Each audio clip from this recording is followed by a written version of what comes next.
Exercise 3.4 question number 1। Exercise 3.4 question number 1 का fourth part. Question number 1 का fourth part मतलब ये वही है एलिमिनेशन मेथड से जो हम सॉल्व कर रहे थे, है ना। तो क्वेश्चन नंबर 1 का फोर्थ पार्ट क्या कह रहा है मुझे, x by 2 plus 2y by 3 equals to -1, x by 2 plus 2y by 3 equals to -1। एक इक्वेशन तो ये हो गई हमारे पास, and x minus y by 3 equals to 3। दूसरी इक्वेशन ये हो गई। दोनों इक्वेशंस को सॉल्व करना है। इन दोनों इक्वेशंस को सॉल्व करने से पहले इधर देखो, डायरेक्ट भी सॉल्व हो सकती है, लेकिन सॉल्व करने से पहले हम थोड़ा सा कुछ आसान करते हैं ताकि लाइफ में एंजॉयमेंट रहे।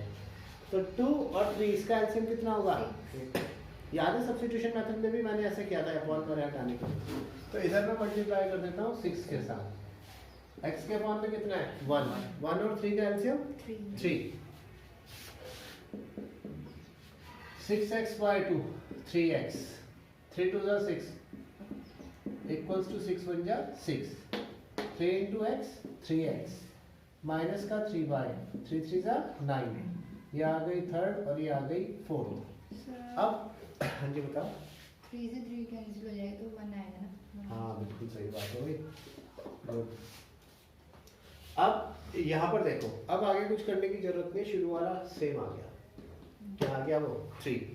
तो अब मैं क्या करता हूँ, equation third minus equation fourth कर देता हूँ। जब इक्वेशन थर्ड में से इक्वेशन फोर्थ माइनस होगी तो साइंस क्या हो जाएंगे? चेंज हो जाएंगे।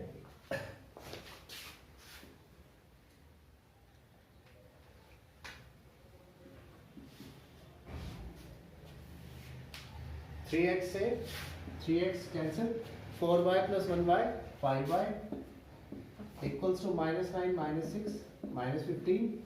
तो y कितना आया? माइनस का 15/5।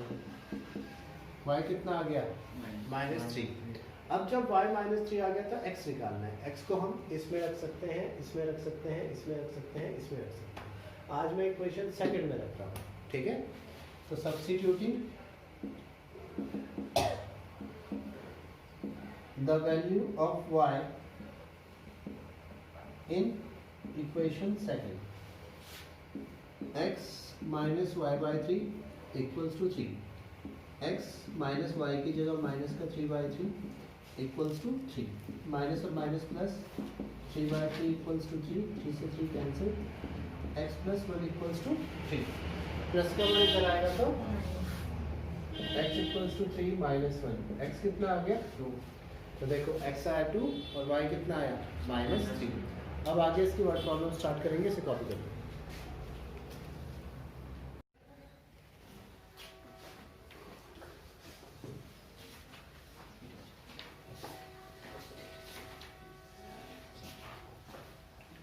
नेक्स्ट क्वेश्चन है क्वेश्चन नंबर 2। क्वेश्चन नंबर 2 में भी कई सारे पार्ट है। हमें लीनियर इक्वेशंस बनानी है, फिर उनको सॉल्व करना है सब्स्टिट्यूशन मेथड से। तो ये क्या कह रहा है कि if we add 1 to the numerator and subtract 1 from the denominator, a fraction reduces to 1 and it becomes. देखो सबसे पहले तो एक फ्रैक्शन है, हमारे पास में फ्रैक्शन है, तो हम क्या कहते हैं, let the fraction be x upon y। Fraction कितना है? x upon y। अब कंडीशन फर्स्ट क्या कह रही है? हमारी जो कंडीशन फर्स्ट है वो ये कह रही है, पढ़ो जरा ध्यान से, if we add 1 to the numerator and subtract 1 from the denominator. यानी न्यूमरेटर में तो 1 ऐड कर देते हैं और डिनोमिनेटर से 1 सब्ट्रैक्ट कर देते हैं, then this fraction reduces to 1। ये जो फ्रैक्शन है ये क्या बन जाता है? 1 के अपॉन में भी 1 है, cross multiplication, x plus 1 equals to y minus 1। x plus का y इधर आए तो ये तो आई मेरी इक्वेशन नंबर फर्स्ट। अब सेकंड कंडीशन क्या है? कंडीशन सेकंड कंडीशन में क्या है? हमारा फ्रैक्शन तो है वही x अपॉन y। अब ये क्या कह रहा है? If we add 1 to the and it becomes 1/2।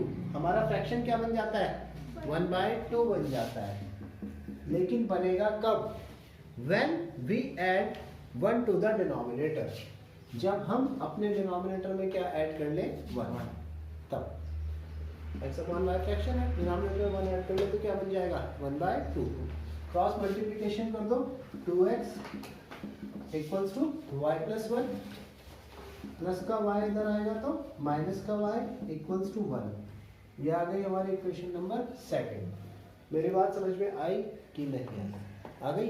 दोनों इक्वेशन बन गई 1 और 2। अब की बार दोनों को सॉल्व करना है किस मेथड से? किससे? एलिमिनेशन मेथड से। बिल्कुल सही। तो पहले वाले इक्वेशन है x minus y equals to 2 और दूसरी है 2x minus y equals to 1। इन दो इक्वेशंस को सॉल्व करते हैं। अब ये देखो कि इसमें कुछ भी सेम बनाने की जरूरत नहीं है, y वाला कोएफिशिएंट पहले से ही सेम है। सर माइनस का आएगा क्या रहता? Sir x minus y. हाँ, इसको माइनस कर। तो इसमें जो y वाला कोएफिशिएंट था पहले से क्या है? सेम। तो हम क्या करते हैं, थर्ड में से फोर्थ को क्या कर देते हैं? माइनस। जैसे ही हम सब्ट्रैक्शन करेंगे साइन हो जाएंगे चेंज। यहाँ पर माइनस, यहाँ पर आया प्लस, यहाँ पर आया माइनस, यहाँ पर आया कि ये तो कैंसिल हो गया। माइनस का 2x प्लस का x, माइनस का x, -2 -1 -3, x इक्वल्स टू कितना आया? 3। अब x इक्वल्स टू 3 आ गया, इसे किसी भी इक्वेशन में रख लो, फर्स्ट, सेकंड, थर्ड, फोर्थ, किसी भी इक्वेशन में रख सकते हैं। चल भाई सौरभ बता कौन सी इक्वेशन में रखो? Third. Substituting the value of x in equation third. x की वैल्यू कहाँ रख दे? इक्वेशन थर्ड में। तो x है 3 माइनस वाई इक्वल्स टू -2 या minus y equals to -2, plus का 3 इधर आएगा तो माइनस का 3, minus y equals to y कितना आ गया? 5। तो हमारा जो फ्रैक्शन है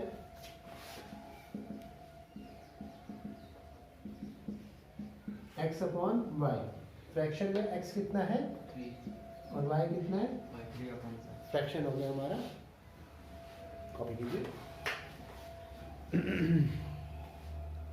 इससे नेक्स्ट क्वेश्चन, इससे जो नेक्स्ट क्वेश्चन है,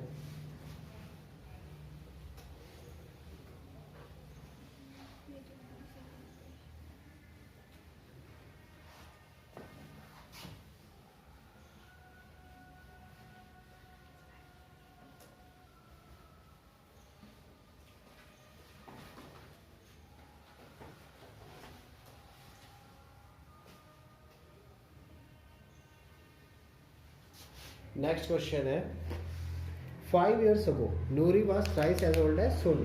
मतलब इसमें नूरी और सोनू की एज ही फाइंड करनी है। तो मैंने कहा क्वेश्चन नंबर 2 का ये सेकंड पार्ट है, let the age of Noori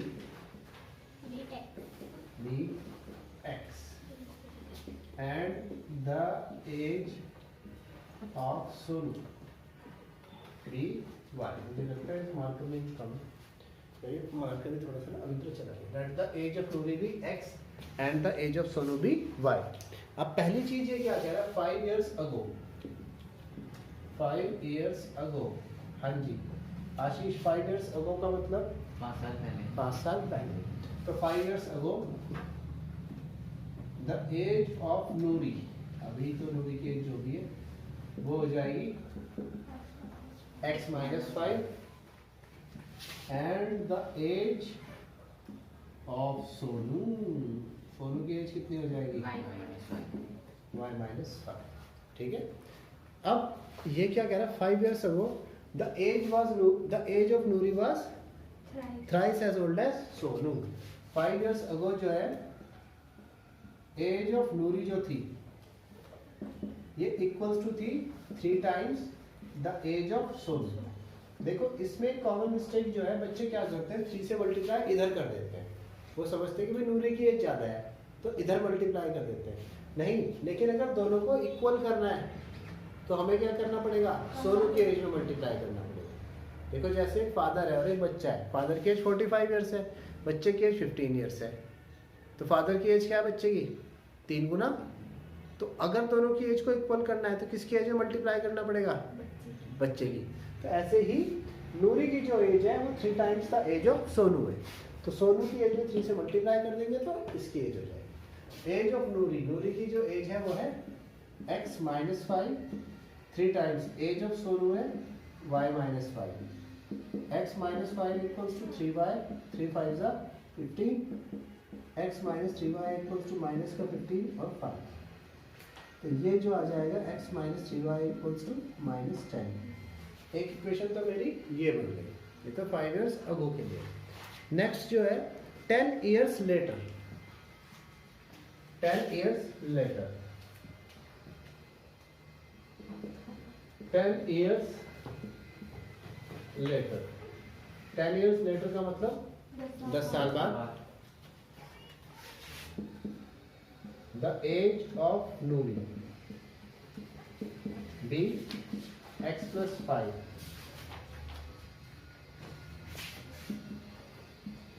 The age of Sonu अभी कितनी है, एज ऑफ सोनू कितनी है y plus 10। अब आगे की कंडीशन क्या कह रहा है ये, the age of Noori will be twice as old as Sonu. 10 साल के बाद जो एज ऑफ नूरी है, age of Noori, it will be twice the age of Sonu. Noori की एज जो है वो सोनू की एज की कितनी हो जाएगी, ट्वाइस, 2 गुनी। तो अभी जो नूरी की एज है वो कितनी है, x plus 10, twice age of Sonu y plus 10, x plus 10 equals to 2y, 10 to the 20, x 10 का 2y इधर आए तो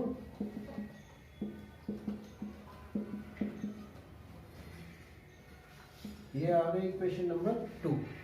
ठीक है, अब दोनों इक्वेशंस को मुझे क्या करना है, सॉल्व करना है। किससे करना है, एलिमिनेशन मेथड से। एलिमिनेशन मेथड से सॉल्व करने के लिए ये जो हमारी फर्स्ट इक्वेशन है x minus 3y equals to minus 10 and x minus 2y equals to 10। देखो इसमें भी कोई मल्टीप्लाई करने की जरूरत नहीं है, क्यों नहीं है जरूरत, x सेम है ना। तो हम क्या करते हैं, इक्वेशन 1 और इक्वेशन 2, 1 में से 2 माइनस कर, जब भी मैं सब्ट्रैक्शन करूंगा तो साइंस क्या हो जाएंगे, चेंज, माइनस प्लस माइनस। अब x से x कैंसिल, माइनस का 3y प्लस का 2y कितना आया, माइनस का y, माइनस 1 माइनस का माइनस 10 माइनस का 20, तो y कितना आया जी 20। इसका मतलब y क्या था, सोनू था या नहीं, सोनू। तो एज ऑफ सोनू भी, एज ऑफ सोनू भी 20 इयर्स। अब एज ऑफ नूरी जो x है वो इनमें से किसी भी इक्वेशन में रख के निकाल सकते हैं। सारा बताया इस इक्वेशन में रखना है, सेकंड में, हाँ सेकंड में। तो from equation 2 we have x minus 2y equals to 10, y की जगह 20 इक्वल्स टू 10।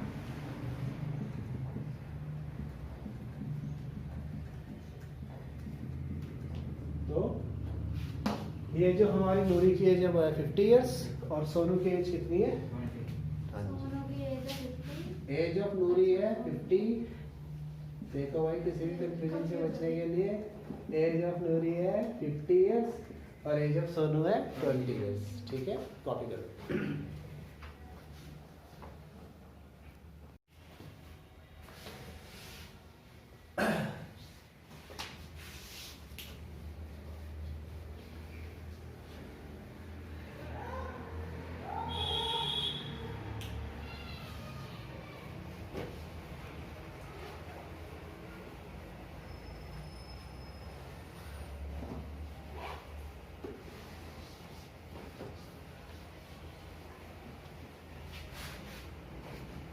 इससे नेक्स्ट बच्चों ये वाला क्वेश्चन जरा ध्यान से पढ़ो। इससे चलो ध्यान से पढ़ने के बजाय पहले एक चीज देखो, कोई भी 2 डिजिट नंबर जो होता है, ये 2 डिजिट नंबर का क्वेश्चन स्पेसिफिकली बता रहा हूँ आपको, क्वेश्चन नंबर 2 का पार्ट 3। कोई भी 2 डिजिट नंबर को अगर हम देखें तो जैसे हमने एक नंबर, कोई भी 2 डिजिट नंबर है, आस्था बताओ कोई भी 2 डिजिट नंबर है, मतलब तेरा बर्थडे 10 को है। अच्छा बता तेरा बर्थडे किस डेट की है? 13। तो देखो एक 13 एक 2 डिजिट नंबर है। तो ये जो 2 डिजिट नंबर है इसकी पहले वाली वैल्यू को तो हम कहते हैं वंस डिजिट, तुम्हें याद होगा, और इस वाली को कहते हैं टेंस डिजिट। और अगर हम बचपन में ऐसे क्वेश्चन भी आते थे right it in the expanded form, तो जो वंस वाली वैल्यू है यानी 3 है, इसकी वैल्यू तो 3 into 1 है, और ये जो टेंस वाली डिजिट है इसकी वैल्यू है 10 into 1, तभी 13 बनेगा। समझ में नहीं आएगा? या अगर कहीं पर है 25, तो जो वंस वाली वैल्यू है उसकी वैल्यू तो 5 है, ये 5 into 1 लिख दो, और जो टेंस वाली डिजिट है इसकी वैल्यू है 2 into 10, तभी ये नंबर बनेगा। मतलब वंस वाली डिजिट तो 1 ही है, लेकिन टेंस वाली डिजिट की मल्टीप्लाई किसके साथ है? 10 के साथ। तो इसमें भी यही कह रहा है कि एक 2 डिजिट नंबर है, तो मैंने कहा कि late a 2 digit number whose unit digit be x and 10th digit be y। एक 10 डिजिट नंबर है जिसकी यूनिट डिजिट तो है x और 10th डिजिट है y। So the number is, unit digit तो वही रहेगी, सॉरी यूनिट डिजिट की वैल्यू तो वही है देखो, और 10th डिजिट की वैल्यू है 10 into 1, क्योंकि 10th डिजिट में क्या होता है? 10 की मल्टीप्लाई होती है। समझ में आया ये कॉन्सेप्ट? दिया पक्का? तो हमारा जो नंबर है वो आ गया 10 into y, यानी नंबर जो आया ये आया 10y plus x, हमारा नंबर तो ये आ गया। अब देखो क्वेश्चन क्या कह रहा है। क्वेश्चन ये कह रहा है कि sum of the digits of a 2 digit number is 9। Sum of the digits of a 2 digit number is 9। एक 2 डिजिट नंबर के डिजिट्स का जो सम है वो है 9। जैसे यहाँ पर 2 और 5 का सम कितना है? 25 के डिजिट्स का सम कितना है? 7। यहाँ पर सम कितना है? 14। तो एक 10 2 डिजिट नंबर के डिजिट्स का सम कितना है? 9। तो इसकी यूनिट डिजिट x और 10th डिजिट y, इन दोनों का सम कितना है? y। x plus y equals to कितना है? 9। ये तो मेरी इक्वेशन फर्स्ट बन गई, सिर्फ डिजिट्स का सम। अब सेकंड पार्ट देखो, इसको स्पेसिफिकली ध्यान देना। Also 9 times the number is, condition second क्या कह रही है? 9 times the number is, 9 times the number is twice the number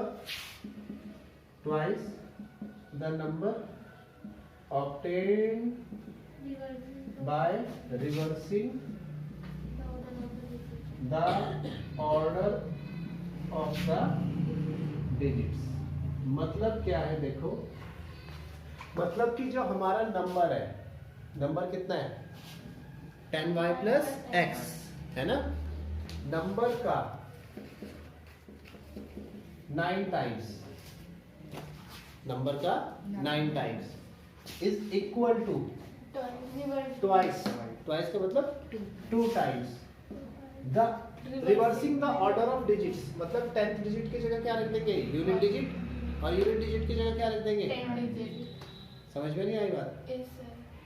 हमारा जो नंबर है उसका 9 times is equal to twice, twice का मतलब 2 गुना the number obtained by reversing the order of digits, जो डिजिट्स के ऑर्डर को रिवर्स करके नंबर आए, मतलब 10th डिजिट की जगह क्या रख देंगे? यूनिट डिजिट, और यूनिट डिजिट की जगह क्या रख देंगे? 10th digit. तो ये आ जाएगा 10x plus y। क्लियर है? मल्टीप्लिकेशन कर दो 90y plus 9x। Bracket bracket cancel भी हो जाएंगे। नहीं बेटा, ब्रैकेट ब्रैकेट कैंसिल नहीं होते, ऐसे थोड़े कि दोनों साइड कहीं मल्टीप्लाई मल्टीप्लाई लगे तो मल्टीप्लाई कैंसिल हो जाएंगे। 20x, क्योंकि ब्रैकेट में एक ऑपरेशन है, प्लस 2y। अब इन्हें एक साइड ले जाओ, 90y प्लस 9x माइनस का 20x माइनस का 2y इक्वल्स टू 0। प्लस का 9x माइनस का 20x कितना आएगा? माइनस का 11x प्लस का 90y माइनस का 2y 88y equals to 0। 11 common ले लो, माइनस का x plus 8y equals to 11 तो 0 के इक्वल नहीं हो सकता, तो इसका मतलब माइनस का x plus 8y equals to 0। ये आ गई मेरी इक्वेशन सेकंड। अब मुझे दोनों इक्वेशंस को सॉल्व करना है बच्चों। कैसे सॉल्व करेंगे? पहली इक्वेशन क्या है? x plus y equals to 9।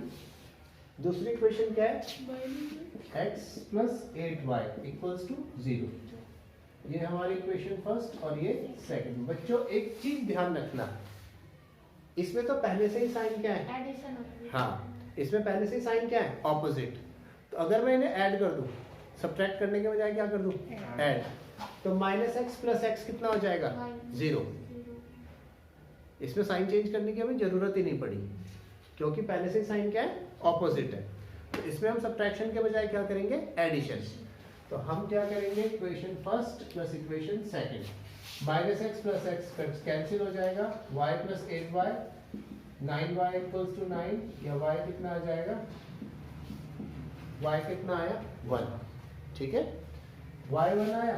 अब x plus y equals to 9, y है 1, x equals to 9 minus 1, x कितना हो गया? 8।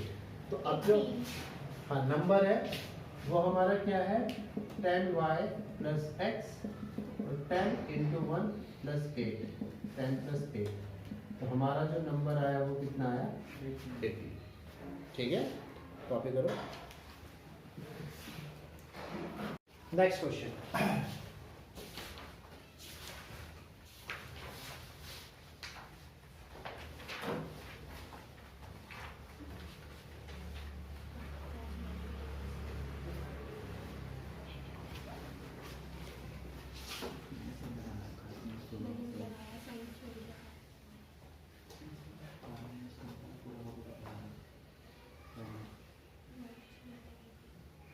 नेक्स्ट है बच्चों, बातें नहीं। इससे नेक्स्ट क्या है? Meena went in a bank to withdraw ₹2000। Meena bank में गई कितने रुपीस विड्रॉ करने के लिए? 2000। And she asked the cashier to give her ₹50 and ₹100 notes only. उसने कैशियर से क्या कहा कि मुझे 50 और 100 के नोट ही चाहिए। तो मैंने कहा कि क्वेश्चन नंबर सेकंड का ये पार्ट है फोर्थ सॉरी। तो मैंने कहा कि अपनी तरफ से मान लिया कि let the number of ₹50 notes, 50 rupees के जो नोट्स हैं वो कितने? x। 50 रुपीज के नोट कितने? x।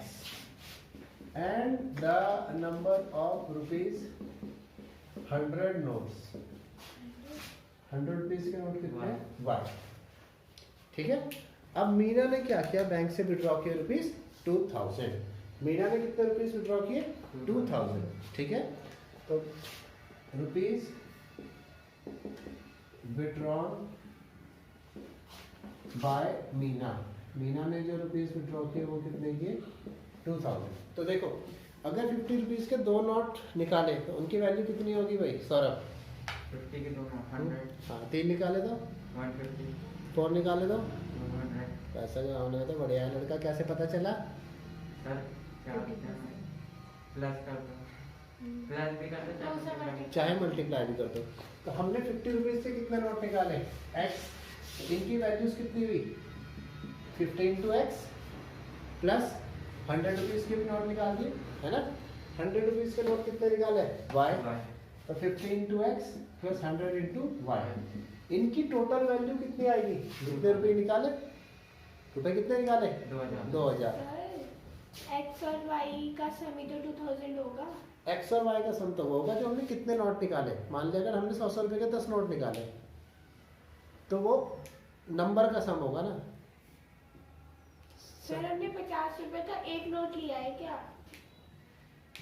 अगर हम मान लें कि 50 रुपए के हमने 5 नोट निकाले और 100 रुपए के कितने निकाल दिए? 10, तो उनका सम कितना होगा? 15, लेकिन उनकी वैल्यू तो 15 नहीं होगी। 50 रुपए के हमारे पास 5 नोट हैं और 100 रुपीज़ के भी 5 हैं। अब इनके टोटल नोट कितने हो गए? 10, लेकिन इनकी वैल्यू तो 10 नहीं होगी ना। वैल्यू तो क्या होगी? 50 इंटू 5 प्लस 100 इंटू 5। समझ में नहीं आई बात? तो ऐसे 2000 रुपये निकाले तो 50 रुपए के जो नोट है उनकी वैल्यू कितनी होगी? 50 इंटू एक्स, और 100 रुपीज़ के नोटों की वैल्यू कितनी होगी? 100 इंटू वाई। टोटल वैल्यू कितनी होगी? प्लस, और वो किसके ऊपर होनी चाहिए? जितने हमने रुपये निकाले, ये वैल्यू है। अभी भी बात समझ में नहीं आ रही? आ गई? अब इससे नेक्स्ट लाइन, ये क्या कह रहा है? And if Meena got 25 notes in all, if Meena got 25 notes in all, मतलब जितने नोट निकाले वो कितने हैं? 25। मतलब 50 रुपए के नोटों का नंबर और 100 रुपए के नोटों का नंबर कितना है? यानी x प्लस वाई। अब आ रही बात समझ में? ये क्या आ गई मेरी इक्वेशन फर्स्ट, और ये आई हमारी इक्वेशन सेकंड। इन दोनों इक्वेशंस को सॉल्व करना है भाई। मान 25 नोट्स है क्या? अच्छा ठीक है, 25, ठीक है। अब मुझे दोनों इक्वेशंस को सॉल्व करना है। ऊपर वाली इक्वेशन क्या है? 50x। सर ये सॉल्व भी तो कर सकते हैं, 50 से डिवाइड कर दो। हाँ वैसे भी हो सकता है, चलो आज सिखाते हैं आपको। पहले वाली इक्वेशन ये है, देखो बच्चों इक्वेशन से कॉमन भी ले सकते हैं अगर आपको करना है। अगर मैं 50 कॉमन ले लूँ तो ये बन जाएगा x plus 2y equals to 5 से किया तो 40। तो ये बन गया x plus 2y equals to 40। ये क्या बन गया मेरी इक्वेशन नंबर 3। कॉमन भी ले सकते हैं आप, चाहे तो अपने डायरेक्ट वे में भी कर सकते थे। 50x में समझ है। अब दोनों इक्वेशंस को सॉल्व करो तो x plus y equals to 25, x plus 2y equals to 40। ये है इक्वेशन 4 और ये है इक्वेशन 5। तो मैंने 4th में से 5th को क्या कर दिया? माइनस। जब मैंने इन्हें माइनस किया, माइनस माइनस माइनस, माइनस का 2y प्लस का y, माइनस का y इक्वल्स टू माइनस, तो y कितना आया? यानी 100 रुपीज के नोट्स कितने आए? 50। नंबर ऑफ 100 रुपीज नोट्स, 100 रुपए के जो नोट्स हैं वो कितने हैं? 15। और किसके निकालने हैं? 50 रुपीज के। We have x plus y equals to 25, x y की जगह 50 इक्वल्स टू x कितना आया? 10। तो x कितना है? रुपीज 50 नोट्स, 50 रुपए के जो नोट्स हैं वो कितने आए? आगे बात समझ में नहीं है? कॉपी कीजिए। सर फिर ये 2000 का ऐसे होगा ना, 50 into. Question second part 5। Atlantic Library has fixed charges for the first 3 days and an additional charge for each day thereafter. ठीक है? तो मैंने कहा let the fixed charge for the library for 3 days. For 3 days. be x. पहले 3 दिनों के लिए जो फिक्स चार्ज है वो कितना है? x and the additional charge for next days. आगे के दिनों का जो एडिशनल चार्ज है वो कितना है? y। आगे के दिनों के जो चार्ज है वो कितने? y। अब ये क्या कह रहा है? Sarita paid ₹27 for a book kept for 7 days. ये क्या कह रहा है कि Sarita paid ₹27 for a book she kept for 7 days. हाँ जी, देखो जरा, सरिता ने एक बुक 7 दिनों तक रखी और उसके लिए कितने रुपीज पे किए? 27। अब उन 7 दिनों में से जो पहले के 3 दिन है, 3 दिनों का फिक्स चार्ज कितना है एक्स x। तो पहले 3 दिनों का चार्ज तो आया x, उसके बाद कितने दिन बचे? चार। 7 दिन थे ना, 3 दिन का चार्ज तो उसने दे दिया, बचे कितने दिन? 4। और उन 4 दिनों का पर डे का चार्ज पड़ा y रुपीज। तो इसका जो चार्ज पड़ा x plus 4y equals to 27। ये तो मेरी इक्वेशन फर्स्ट आ गई। सेकंड इक्वेशन क्या कह रही है? वाइल सूजी, भाई सूजी को ही रवा भी कहते हैं, और जो बच्चे गढ़वाली हैं या नेपाली हैं उन्हें बता दूं कि सूजी के हलवे के अलावा इसकी वो भी बनता है उपमा, ठीक है। क्योंकि हम लोगों को पता नहीं है किसका उपमा बनता है। तो सूजी जो है, तुझे पता था? अच्छा चलो बिहारियों को भी इसके साथ शामिल करते हैं। सूजी paid rupees 21 for a book she kept for 5 days। एक बुक सूजी ने 5 दिन रखी, उसके लिए कितने रुपीज पे किए? 21 रुपीज। तो पहले 3 दिन का चार्ज फिर से कितना है? x। 5 दिन रखना था, 3 दिन तो रख दिया, अब कितने दिन बचे? 2। तो 2 दिन का चार्ज कितना होगा? 2y और इक्वल्स टू कितना होगा? 21। दोनों इक्वेशंस को आप इजीली सॉल्व कर सकते हैं। आई थिंक सब्ट्रैक्ट करेंगे तो हो जाएगा। करो, x निकालो, y निकालो। Sir y 3 x 15। Good. So y